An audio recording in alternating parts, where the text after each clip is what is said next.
কোন সংবিধানই মানুষের মৌলিক অধিকার রক্ষা করে না যদি রাজনীতিবিদরা না চায় যে মানুষের মৌলিক অধিকার রক্ষিত হবে না। এটা গত ফ্যাসিস্ট আমলে আমরা দেখেছি।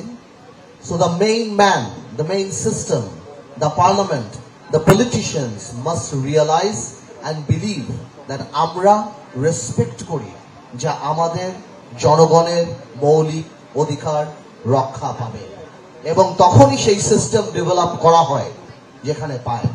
যখনই মানুষ আস্তে আস্তে স্বৈরাচার হয়ে উঠে তখন সবার আগেই মানুষের অধিকারের জায়গাগুলি বন্ধ করে।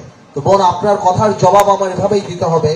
আমার এই আরেকটা বোন যে বলে গেল যে কথা যে রাজনীতিতে কিভাবে ঢুকবে, আমি মনে করি যে রাজনীতিতে ভালো মানুষ আসলেই আপনার এই সমস্যার সমাধান হবে।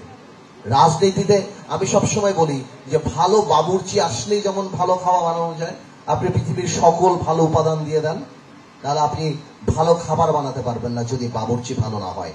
যখন এই দেশে ভালো ছেলেমেয়েরা রাজনীতিতে আসবে, ভালো নেতৃত্ব আসবে, যে নেতৃত্ব বিশ্বাস করে যে তুমি আমার বিরুদ্ধে কথা বলতে পারো এবং সেই কথা বলার অধিকার রক্ষার জন্য দরকার পড়লে আমি আমার জীবন দিয়ে দেব, কিন্তু সেই অধিকার তোমার থাকতে হবে, এই মানসিকতার নেতৃত্ব যখন আসবে তখন মৌলিক অধিকার রক্ষিত হবে।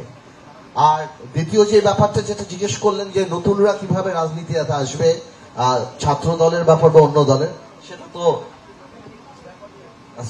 সেটা তো আসলে আমার এটা আমার ডোমেন না। এটা আমি তো ছাত্র দলের রাজনীতি বা এটা আমি বলতে পারবো না।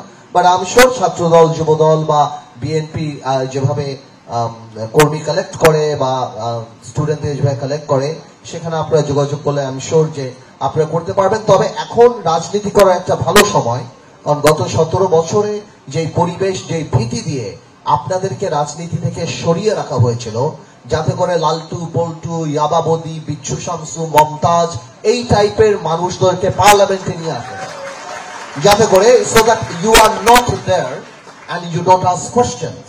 এটা আপনারা মনে করেন এমনি করা হয়েছিল, এটা করাই হয়েছিল যাতে করে ভালো মানুষরা রাজনীতিতে না আসতে পারে, ভালো ছেলে মেয়েরা, এবং সেই কারণেই জানি দেশ একভাবেই চালানো যায়। তো আমার বিশ্বাস আগামীতে ইনশাল্লাহ এমন সময় আসবে যে আপনারা যারা রাজনীতি করতে চান, পজিটিভ পলিটিক্স করতে চান, আপনারা শুধু বিএনপিতে যাবেন কেন, আমাদের দলেও আসতে পারবেন, এরকম নিজেদের মার্কেটিং করতে হবে। তো আমি তাই বলছি আপনারা অবশ্যই যে দলই করেন বড় ব্যাপার না, দেশের জন্য কাজ করবেন সেটাই বড় ব্যাপার। ধন্যবাদ।